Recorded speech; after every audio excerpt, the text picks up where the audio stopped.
이 세상을 창조하시고 우리를 만드신 하나님께서 사람마다 각각 유니크한 특별한 존재로 만드셨습니다. 좋아하는 취향도 선호하는 것들도 비슷한 것 같아 보여도 각자가 다 다르고 저마다 독특합니다. 좋아하는 음식도, 좋아하는 색깔도, 좋아하는 노래까지 모든 것이 많이 다르고 그 나름대로 이유가 다 있습니다. 많은 크리스천들 가운데 각자가 좋아하는 성경 구절들도 다 다르고 그 나름대로 좋아하는 이유들도 있습니다. 오늘 묵상 말씀인 시편 23편의 말씀은 크리스찬이라면 누구나 좋아하는 말씀 중에 하나입니다. 얼마나 좋아하면 액자로 만들어 선물하기도 하고 암송하기도 하며 시편 23편으로 만들어진 찬송 또한 많이 있습니다. 모든 성경이 하나님의 감동으로 된 것일진데 우리가 선호하고 또 선호하지 않는 그런 말씀이 있다는 게 가능한 걸까요? 아마도 어려운 시간을 지날 때 하나님의 말씀을 통해 위로를 받고 또 그 말씀대로 되기를 바라는 그 마음에서 비롯된 것이라 생각이 됩니다. 소셜미디어 시대가 되고 세상도 변화하면서 크리스천들이 좋아하는 성경 구절도 변화하고 있다고 합니다.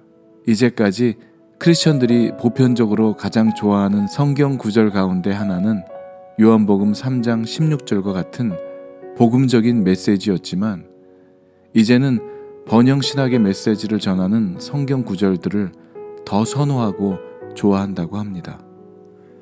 행복과 건강을 추구하고 재정적 축복이나 물질적 풍성함만이 하나님의 뜻이라고 믿는, 그래서 신앙이 자신들의 물질적인 부를 증가시킨다고 믿는 비성경적 신학에서 온 결과일 것입니다.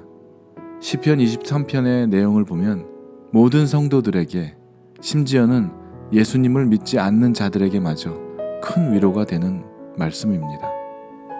단순히 읽기만 해도 마음의 평강이 스며들 정도로 은혜가 넘칩니다. 그러나 23편의 내용을 기록한 다윗의 신앙의 고백을 이해하는 것 없이 말씀의 풍성한 여유로움에만 머물러 있다면 시편 23편은 마치 복을 가져다 줄 것 같아 몸에 지니고 다니는 부적과 같이 될 수 있을 것입니다. 1절은 여호와는 나의 목자시니 내가 부족함이 없으리로다로 고백하고 있지만, 그러나 다윗은 사울 왕으로부터 쫓기는 도망자의 신세였을 뿐 아니라 그가 숨어있던 동굴로 환난당한 모든 자들, 마음의 원통함을 가진 자들 400명 가량이 그에게로 모였고 그들과 함께 아둘람 공동체를 이루고 있었죠. 자기 하루 끼니도 어려운데 자신에게 찾아온 많은 사람들의 끼니까지도 걱정해야 했다면 부족함이 없는 게 아니라 부족함이 흘러 넘쳤을 것입니다. 그런데 어떻게 그렇게 고백할 수 있었을까요? 그 이유는 여호와는 나의 목자이기 때문이라고 고백합니다. 여호와가 우리의 목자가 되는 삶, 다시 말하면 주님 한 분만으로 만족할 수 있다면 부족함은 없을 것이라는 거죠. 사울 왕을 피해 다니면서 한 번이라도 마음 편히 푸른 풀밭에 누워 쉴만한 물가로 인도함을 받았을까요? 그가 가는 곳마다 심지어는 도움을 주었음에도 불구하고 그곳의 주민들의 신고로 그는 또다시 도망자의 신세가 되었어야 했습니다. 도무지 쉴 수 없었지만 환난과 고난이 겹쳐서 힘들고 지쳤을지라도 주님은 그를 푸른 초장에 누이시고 쉴만한 물가로 인도해 주셨던 하나님이심을 다윗은 고백하고 있는 것입니다.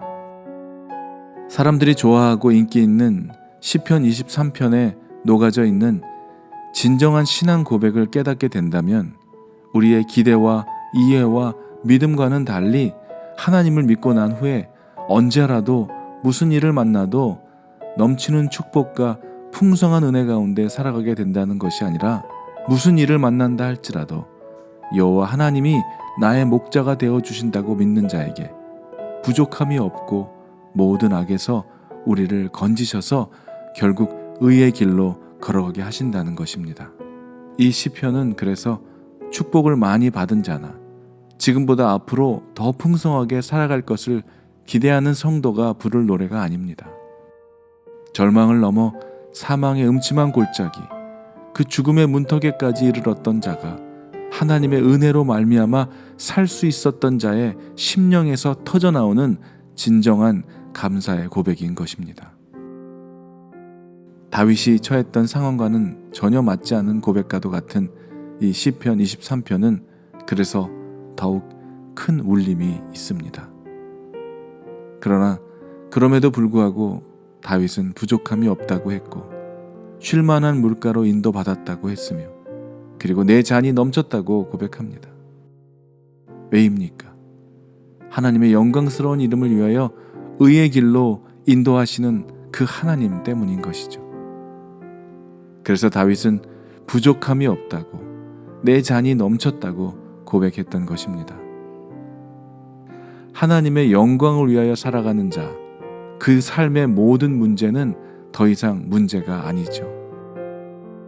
죽을 것 같은 삶일지라도 그 생명을 다시 소생시키는 분이 하나님이시기 때문입니다. 어떠한 상황과 환경에 있을지라도 때로는 우리의 문제와 우리의 상황이 커 보이는 것 같이 보일지라도 그 상황보다 더 크신 하나님이 우리와 함께 하시기 때문에 그 무엇도 문제가 되지 않는 것이죠. 다윗이 그랬던 것처럼 어떠한 상황 속에서도 하나님 한 분만을 바라보고 의지하며 주님만을 찬양할 수 있는 여러분이 되시기를 주의 이름으로 축원합니다. 하나님께서 자신의 영광스러운 이름을 위하여 우리를 의의 길로 인도하십니다. 하물며 죽음 앞에 놓여 있을지라도 우리를 살리시고 소생시키시며 죽음 너머에 영원한 생명의 길로 인도하시는 하나님 한 분만으로 영원한 만족을 누리시는 저와 여러분이 되시기를 간절히 기도합니다. 아멘.